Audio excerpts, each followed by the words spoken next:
Hi everyone, my name is James Lee. And I'm Linda. We are from Stewardship Finance Academy.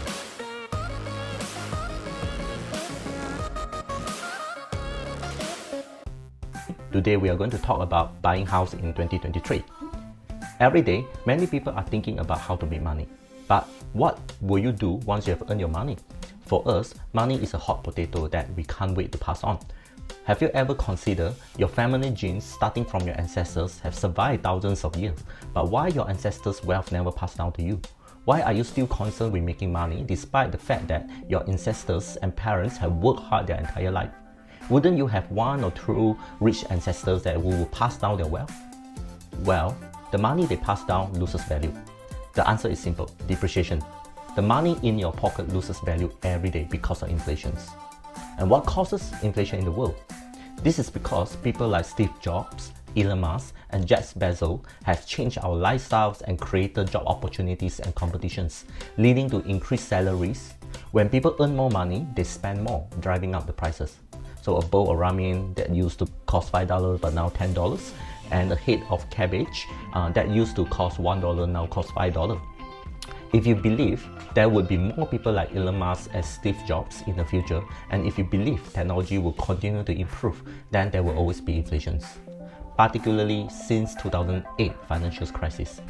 The Federal Reserve continued to print money, further devaluing currency. So what do we need to do now? So what we need to do is to learn how to prevent the depreciation of our currency. Therefore, we have been investing in equities that will appreciate value such as stock and real estate. So is it smart to buy a house now though? Would that be a wise decision? Yeah, many people believe that if the Federal Reserve raises the interest rate, house prices will plummet. Some people say, James, why are you still asking people to buy houses? Isn't this hurting people? First, I put my money where my mouth is. I just bought a residential landed house recently. I just have one question.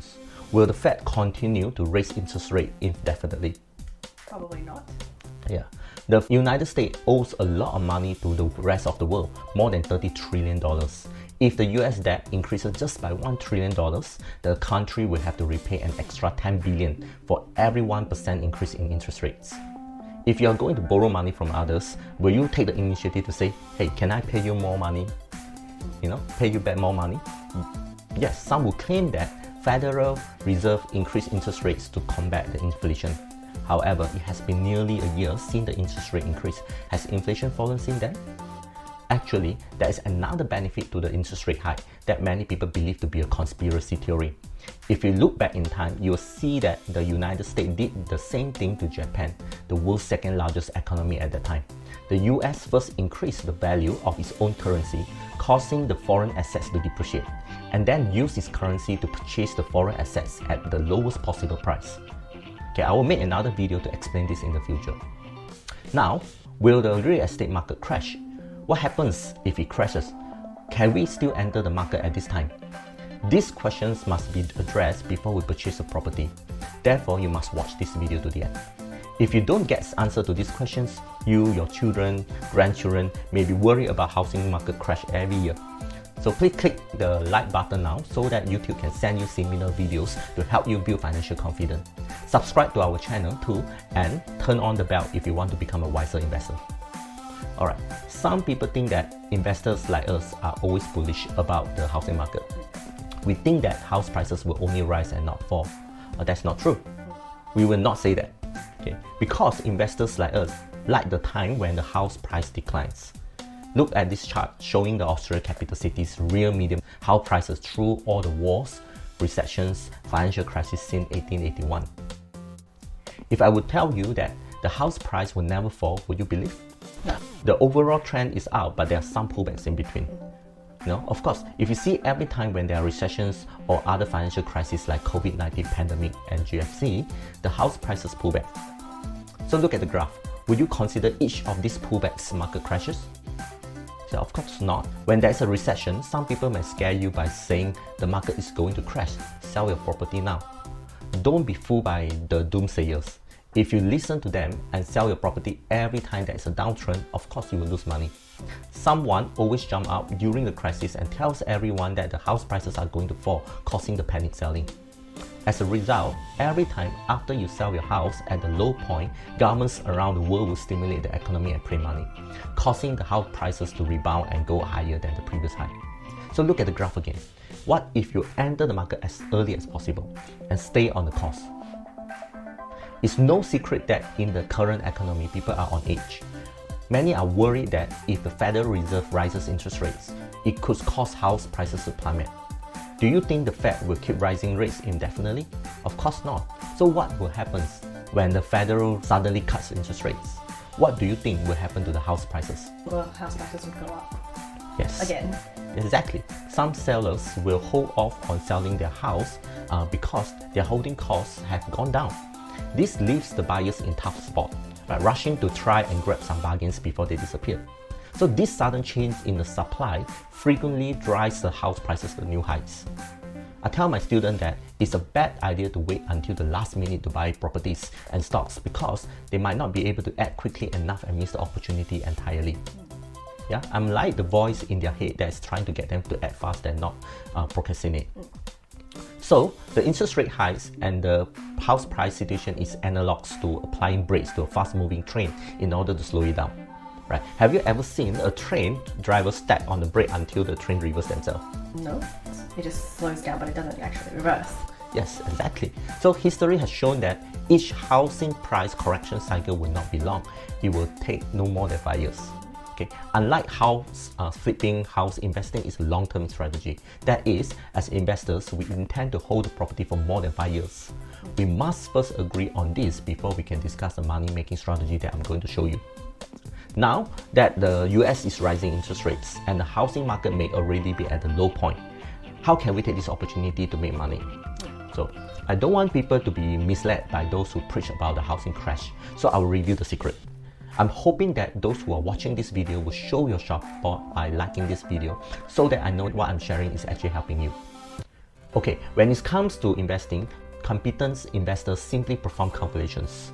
Right? Assume I'm planning to buy a new house next year in Australia. So the bank's analyst predicts that the house prices will fall by at least 15%. That means $1 million home will be reduced to $850,000. If I buy a house for $850,000, I'll borrow 80% of the money from the bank and put down 20% as deposit. Okay. So I promise the bank that I will repay the loan in 30 years.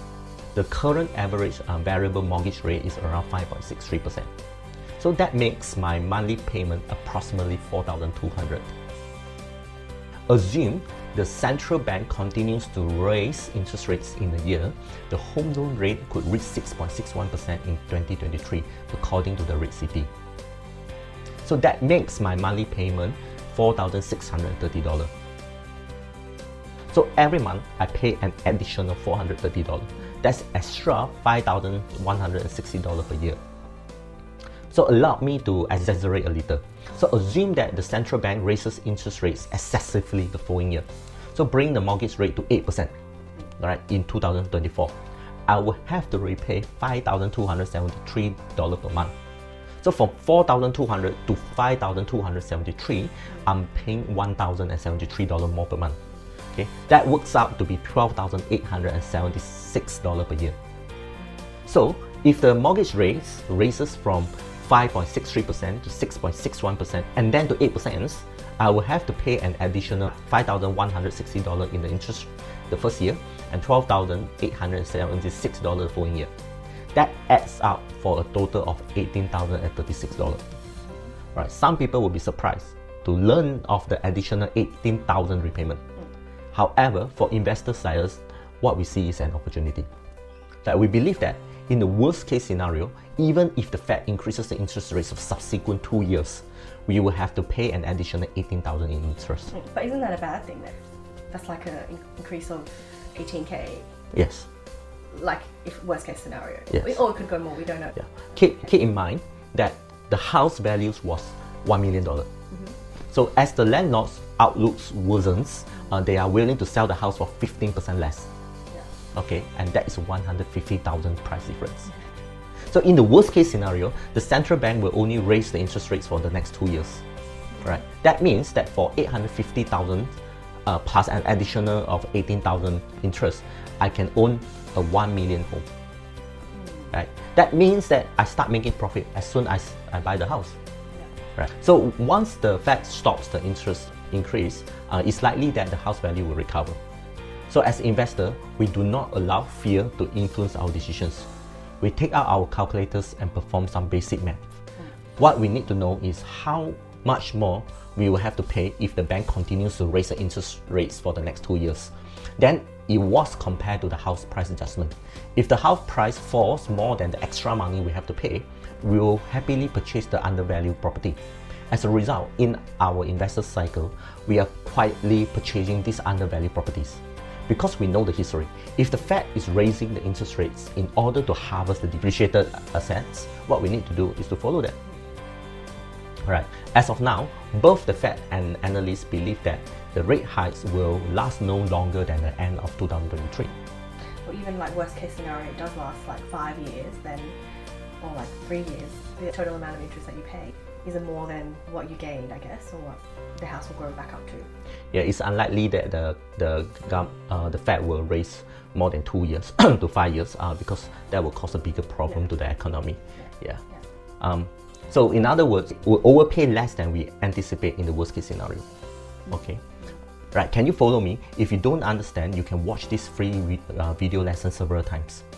For many years, people have enjoyed playing Monopoly, but the vast majority of people only see it as a game. They have no idea that the path to wealth and freedom has been revealed behind the scenes. So what's the freedom path? Yeah, it is to invest all our earnings in real estate and let it generate passive income for us. Right, the biggest issue with buying a house is not the fear of interest rate hikes or the poor economy, but a lack of money. Many people want to start their own families, so they leave their family home and spend half of their monthly salary on renting. If they are going on a trip once a year, after deducting the regular living expenses and car expenses, the remaining money will be gone.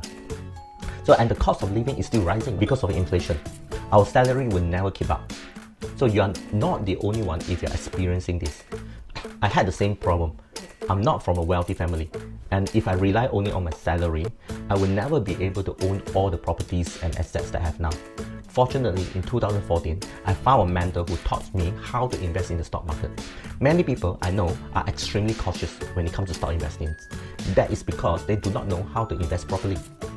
There are correct ways to analyze and invest in the right companies, just as there are correct ways to play the property game. The devil is in the details.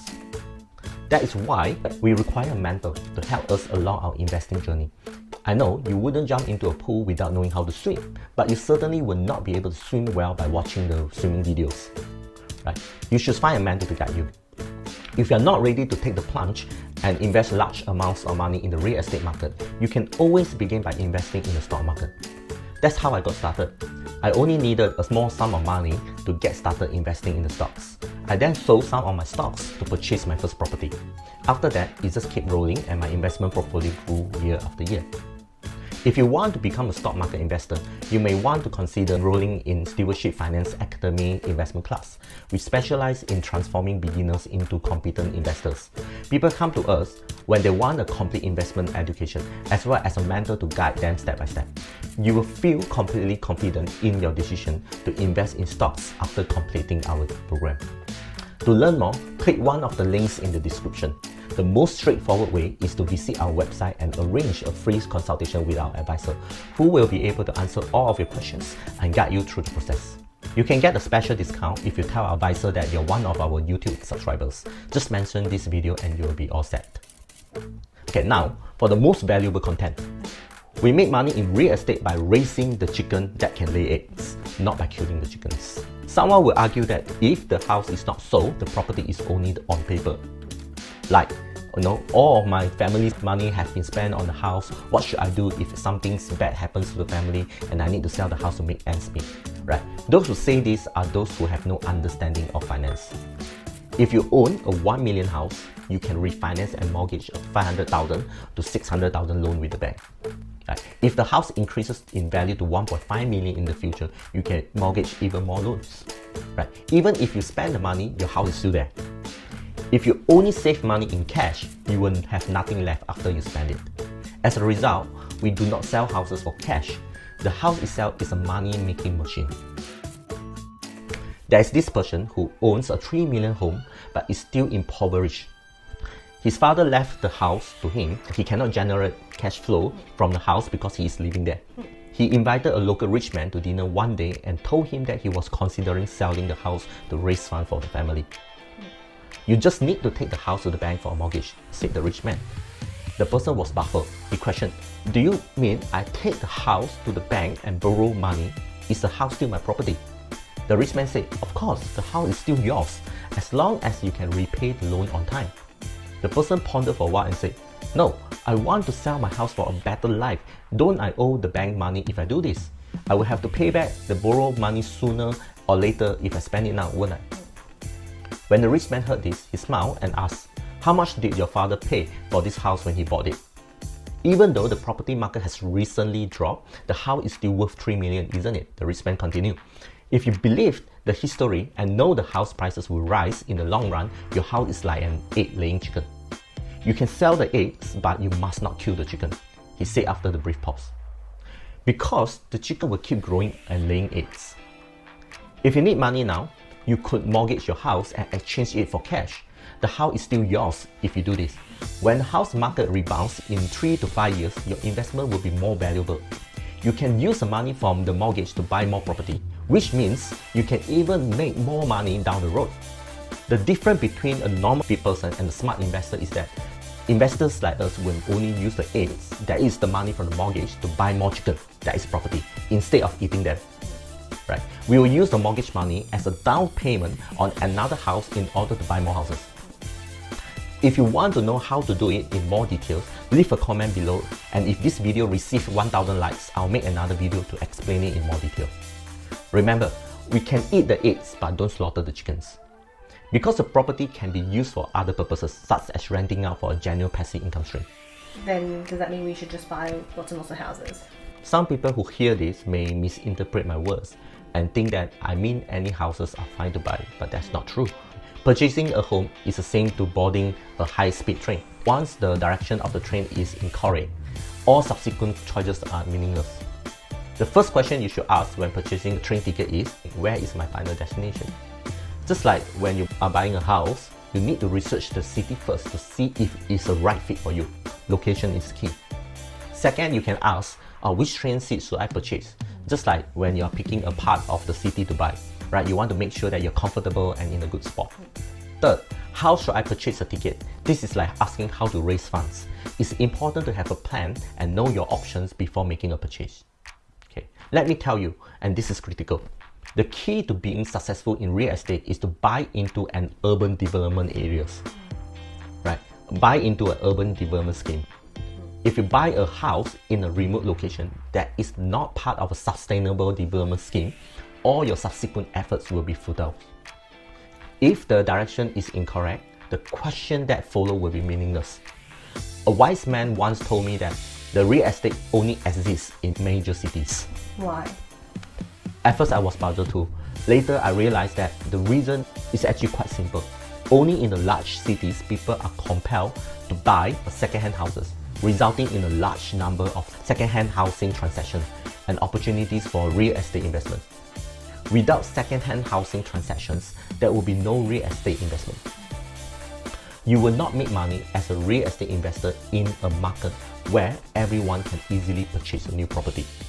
When it comes time to sell, whether you bought a new house, a used house, or a rundown house, they all consider a broken house in comparison to the new houses on the market. When the economy is booming, people are often drawn to small towns because the house prices are on the rise. However, they may find it difficult to sell their house. This is because there are many vacant lots on which new houses can be built in the small towns. Why would people buy your second-hand house when they can get a new one? Right? We bought the property in a suburb slightly further away from a city 2 years ago. At the time, we did our due diligence and found that there were around 20 to 30 similar properties in the area. However, when I checked recently, you guess how many new houses are available to rent in the same area? How many? Yeah. I was shocked to find out that there are 300 new houses in the same area. It's kind of against human nature to buy a used house. Everyone enjoys moving into a new house, a new home, Therefore, as a real estate investor, we want to own a highly sought after property, even if it is a broken house. So this is a fundamental reason why real estate investment can make money. Where can we find houses like this? Only in major cities. There is no more available land in major cities to build new houses, right? That's why Hong Kong real estate is so expensive around the world. Where the supply of housing is limited, that is a real estate investment opportunity. According to the Monopoly game's rules, even if the player is in prison and unable to move the chess pieces, he can still collect rent, build buildings and trade. Do you understand what I'm saying? Leona Helmsley, have you heard of her?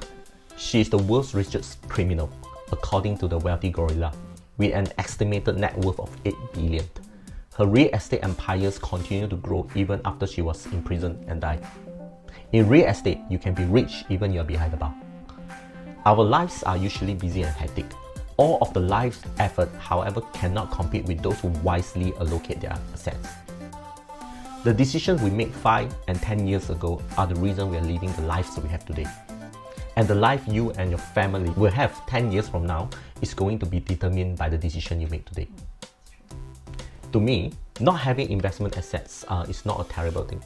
But not having common sense and falling into a frenzy of defending our own ignorance is. Yeah. It's like, okay, fair enough, you don't know what you're doing, but at least go to try to find out what to do. Yeah. I remember my friends once say, you can save the poor, but you cannot save the stupid. I know it's not a nice thing to say, but that made me feel that I would rather be poor than ignorant. Yeah. Why do some people never invest in real estate or stocks? This is because they did not receive a proper mentoring. Right? If you ask the poor, should I invest in real estate? Should I invest in stocks? What kind of response would you get? They obviously say no. Why? Because they did not own any of this. Right? There's always somebody who says the bubble will burst when the house prices rise. And as soon as there is a price drop, they declare that the collapse is likely to occur and this is the last chance to sell and run away. But it's quite simple. Go and ask the rich what they think about the real estate and stock investment, and you'll receive a different advice. You should never ask the people who haven't done it before. You ask the people who have done it before, because they have both sides of the story. Correct. And I remember you telling me about your thinking like 10 or more years ago, how you were also unsure and waiting to buy property as well. So that no one has fear. It's like we all have fear, but you sat and you kind of had to work through that. Right? Yeah. Certainly I have to work through that, and luckily that I have found mentor, I have some friends that will help me. I mean this is what we need, we need a mentor, we need friends that who have go through this, to walk us through. Yeah. Basically, if you don't want to be poor, you just have to reset the traditional education and the world views, right? You should be open to new things, right? And not to be afraid of the unknown, right? You probably have been told your whole life that the only way to get a good job is to study hard. You are told that you'll get a car and a house once you find a good job. You must also be diligent and thrifty in your financial management. If you do this, they say you might be a wealthy man by the age of 60. But if you can't afford the house at 60, there must be a devil in your life. No, the devil may cry, "What? I'm innocent. Don't blame me for your own ignorance." We all know that this way of thinking is totally flawed. Look around. How many people study hard in school but can't get a good job after graduation? And how many people work hard but can't afford to buy a house? Do you even understand why? Right? It is because the housing prices are always increasing faster than your salary. So unless you're willing to change your mindset, you could study hard, work hard and save hard, but at the age of 60, when you manage to save the $1 million, you'll still be unable to purchase your dream home. Okay, I will leave it up to the audience to help me explain why. The poor are a lot like the stubborn bulls. Even if there's a famine, they won't abandon their familiar land and venture out of their comfort zone to search for new opportunities. To be rich, we must be open and adaptable. We must keep up with the pace of life. We must be willing to admit our mistakes, saying that we are wrong and abandon old beliefs in order to progress and improve. We are all the products of our beliefs. If we are unhappy with our life, we first have to change our beliefs. Remember that direction is more important than hard work. There's nothing worse than putting in all the effort and going in the wrong directions. I strongly encourage you to find a mentor if you want to learn about investing. Don't squander your time going into the wrong direction. You can make up for the lost money, but you can never make up for lost time. I sincerely hope that we can assist you in your investment journey to gain financial confidence. Click the link below and speak with one of our advisors to find out how we can help you. Alright, many people make the mistake of only considering their own backyard when they are thinking about investing in property. They limit themselves to the area where they grew up or work without considering the whole world as a potential investment. Even if our forefathers choose to settle in Cambodia, that doesn't mean we have to do the same. The reason for their decision at the time may not be the same as yours now, so why not consider different countries or regions? There are plenty of opportunities out there. Our friends and family frequently influence our decisions. Have we ever wondered why the property and stock markets have always been on an upward trend in the long run, but there are still people who are bearish on them? The reason is simple. People who cannot afford properties who have a negative attitude towards the real estate market. Yeah, and I guess that a lot of them, because they've seen unsuccessful stories, and they will always let those unsuccessful stories be like a driving force in their own mind, and they think, oh, it's going to happen to me. And yeah, not to say we eliminate all risks, but just let that dictate their whole life without even doing their own kind of calculations as well, I guess. Yes. Yeah, unfortunately, they are the dominant voices. Therefore, I'm taking a huge risk by making this video. I know that I might offend a lot of people, but I really want to help those who are eager to learn. So please show your support by liking and sharing this video. I will highly appreciate it. If you look back in time, you will notice that at any point in time, people will be screaming about the housing bubble or house crash, despite the fact that the housing market trends has been up for many decades. Why does the media always seem to be slamming real estate? Because the media must cater to the majority of people. Most people can't afford to buy properties, so they enjoy hearing about the housing price crash. People who are not buying properties often feel good when they hear about the price drop because it justifies their inability or procrastination in buying a house. As a result, the media keep repeating itself, talking about the bubbles and crashes. In any case, what the majority thinks is irrelevant. Real estate has always been a rich people game. The fact is, despite many people being pessimistic about the housing market, it is still rising. And I think it's not just about our opinions, it's about look at the past. What has actually been happening in the past 10, 20, 50 years, 100 years. There's your proof. Exactly. So that's why I encourage everyone, research more on your own about the market. Like the cycles and things. Yes, the cycle. Lots of studies about the housing cycles. You can make a lot of predictions with using those cycles. Yes. So another fascinating aspect of the housing market is that the house prices always seem cheap when you look back in time. People always say how cheap the house was back then compared to now. It's a shame that they didn't buy the house at the time and now they can't afford to buy. Well, that always puzzled me, as if they could afford it back then. The truth is that housing prices are always influenced by the market demand and supply based on the economic conditions at that time. So buying a house has never been easy for most people. They have to make a lot of sacrifices in order to afford a down payment and monthly mortgage payments. Yes, house prices were lower 30 years ago, but salaries were also low. There is no perfect timing. You just have to make the best of the situation and pick the right strategy for you.